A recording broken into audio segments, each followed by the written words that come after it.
All right, so in commemoration of Thunderbolts about to come out, which I'm not gonna lie, I'm pretty excited for.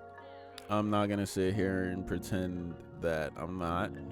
I'm really hoping that that movie does what it needs to do.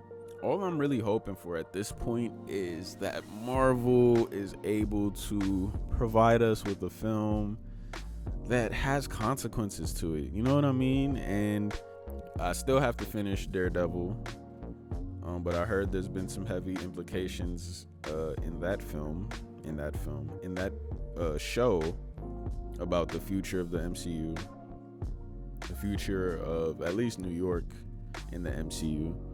We have Fantastic Four coming out, which I will discuss in another video, but I'm heavily looking forward to that as well. I pray that movie is good. But everything that I've seen so far from that movie looks good.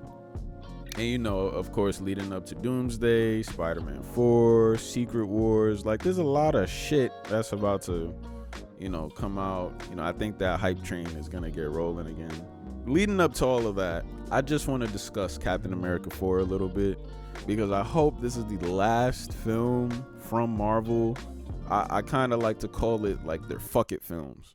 This film has no consequences. This film, at least to me, could have been discussed in like a 5-minute scene in like an Avengers movie. Some of their fuck it films, I'll say, this one, Quantumania, was a big fuck it film. Oh my gosh.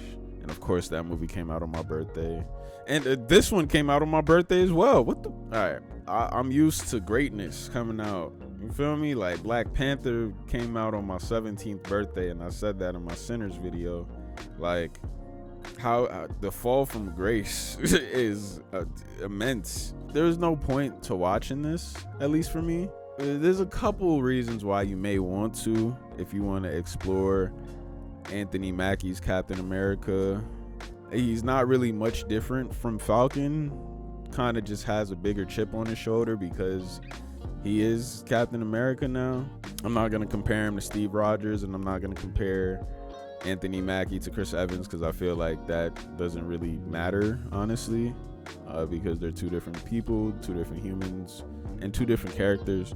And I did like a lot of, can't even say a lot, I did like a couple things about Anthony Mackie's Captain America.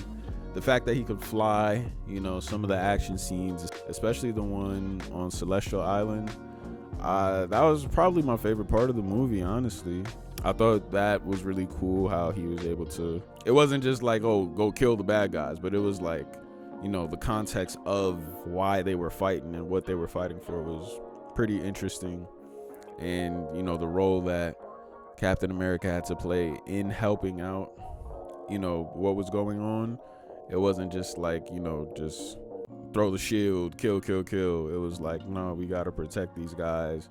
But they think that we're trying to kill them, but we got to show them that we're not. So we got to, you know what I'm saying? Like, I like that. But overall, I really find this movie to be, was really no point in it. I think we could have definitely just had a little discussion scene, like, hey, Cap, I hear you fought a big red Hulk and I heard it was the president. What happened? And then Cap could have just been like, yeah,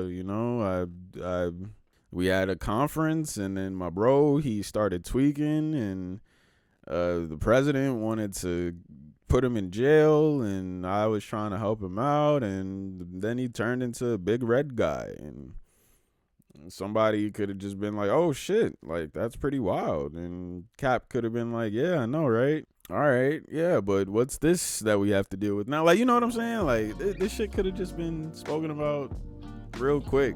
Even as I'm discussing this, like I'm struggling to find moments that are worth talking about or worth mentioning, because I don't think that they're gonna have any relevance to the direction that we're heading into going forward. And of course, I'm pretty sure this movie has had a lot of delays and it's in production hell almost.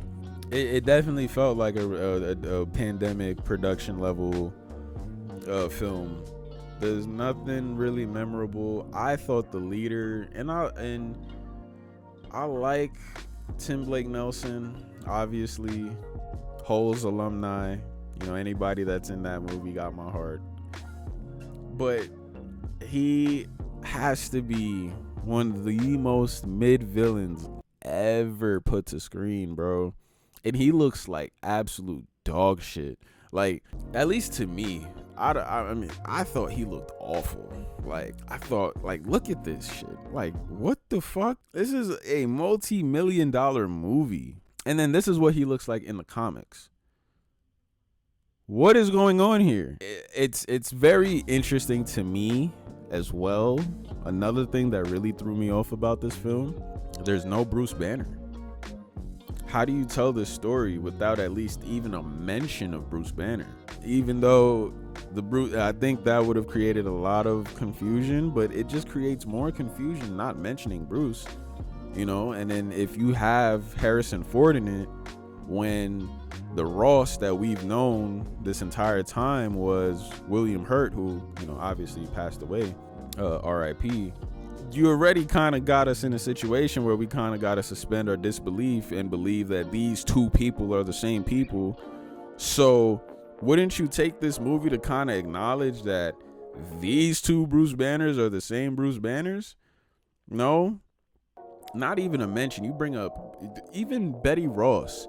How did that shit was so interesting to me, because Liv Tyler, she got a credit in the end credits, and she was in the film for like 3 minutes, not even 3 minutes, not even. I hate that it had to be, you know, a movie where Anthony Mackie kind of had, like, I don't think I've ever seen him in the leading role, you know, outside of that one Black Mirror episode, but I'm not gonna talk about that. Twisted Metal, I guess, or even Altered Carbon, but those are TV shows. I'm talking about movies. I hate that this had to be his first, like, big budget leading film. I'm not gonna say that he doesn't deserve to have his own movie as Captain America, but I wish that they would have kind of, well, honestly, they could have just made Falcon and the Winter Soldier a movie. I'm not gonna lie, I didn't finish that series either. I'm really bad with TV. I'm just gonna let that be known right now. But I feel like they could have low-key made that a movie. They could have made that his first movie, and like that could have been his like introduction to being Captain America, and actually, you know, have an introduction rather than, you know, he just pops out as Captain America with Wakanda materials, and there's just new guys Falcon, and it's like, you know, discount Black Widow, and, you know, everybody was just like kind of just, I don't know, there's no gravitas to this movie. This is just a movie. This is one of the movies of all time for sure. And I'm hoping going forward that we at least have some type of aesthetic to these films. I love the Thunderbolts kind of going with that Suicide Squad type of feeling. I love how Fantastic Four is kind of aiming for that Jetsons, you know, Sid Mead type of timing. And I hope that Doomsday and Secret Wars got their own style to it. I hope that Spider-Man 4 has its own style to it. And whatever other movies are coming out, you know, Black Panther 3, whenever that's, you know, starts development, like, let's get back to the feeling of, oh, okay, yeah, this is a movie that, you know, has its own feeling, you know. This production just felt like, you know, just a studio production. Shot on green screens. And also too, this is the last thing I'm gonna point out, because this video is getting a little bit long. There was no point in dropping this movie if you was gonna put the whole movie in the trailer. I think this movie probably could have worked. Maybe marketing wise it probably would have been tougher, but you put Red Hulk in the trailer and that's really the whole movie, like, or at least the main conflict of the movie, or the main ending conflict, is Red Hulk. So why would you put him in the trailer? Because the leader wasn't really fighting anybody. The leader wasn't really, he ain't no Abomination. He ain't no Thanos. He ain't no, you know what I'm saying? And he still looks like shit. I don't know. You know, I think they were just trying to pump this one out before they had a direction of where they wanted to go. So, like I said, I'm not gonna say it was a bad watch because I sat through it, but I'm also not gonna say it's a good watch. It wasn't boring, but it wasn't capturing my attention. Like I said, this is just a watch. Damn. And honestly, that might be worse than a bad watch if you're just a watch. You know what I'm saying? I don't want to call it mid because there were moments in it that, or a moment that I liked in it. And then also you have somebody like Giancarlo, you have somebody like Giancarlo Esposito in there, and you just waste him. You have that that he could have been the leader if anybody. Well, obviously not. If you watch The Incredible Hulk, he couldn't have been the leader. But you have somebody there that could really be a super villain in some type of way. Hopefully, he comes back and he's kind of around for like these later phases or whatnot. But you just waste him. How do you do that? I don't know. This is one of the movies ever made, one of the watches, and there's not really much else to say. The fact that I made a 15-minute video about this film is give myself a pat on the back, because I don't even know how I was able to put all of this together about a film that is severely inconsequential. And going forward, Marvel, leading up to these big events that we got going on, let's start throwing some consequences, some stakes, some conflict. You know what I mean? Let's start writing these shits again. This felt like an AI generated movie. I'm not gonna lie. Like and subscribe. Good watch. You already know what's going on. Tune back in for the next one. Have a blessed one. Peace. I forgot to mention it because it's not worth mentioning, but I might as well do it. That end credit scene is one of the worst end credit scenes I've ever seen in my entire life. And you could tell that they just added that shit after the whole Doom shit came out. After, they were better off just leaving that shit out and just having like a newspaper clipping of some other shit or some shit, bro. Or just not have a mid credit scene. And this is what I mean. Like, you gonna do something, do it with some damn like intention. Don't just do it just to do it. You could tell that they just kind of just threw that shit on like 10 minutes before the movie had its world premiere. Like, all right, because I'm starting to get upset.